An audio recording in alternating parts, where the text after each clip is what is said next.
এখানে সকালে উঠে সব কাজ সেরে রান্নাবান্না করে খাওয়া দাওয়া, তারপরে তখন এখন আমরা খেলতে বেরোবো হোলি। তো তার জন্যই ভাবছি যে আমরা দুজনকে আগে আবিরটা লাগাই, তারপরে বেরোবো। আবির লাগাই, তারপরে তখন বেরোবো।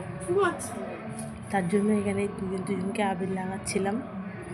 আমার বর মানে এত ভালো করে আবির লাগাচ্ছে, মনে হচ্ছে যে আমাকে সাজাচ্ছে, কোথাও যাচ্ছি ঘুরতে।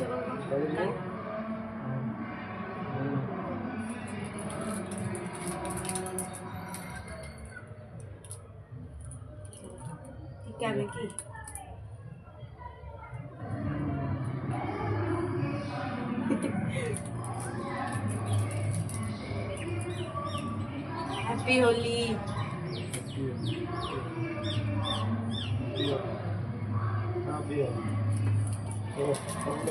প্রণাম করি না, প্রণাম দেবো অনেক বড়। ভিডিওটা এখান থেকেই টাটা।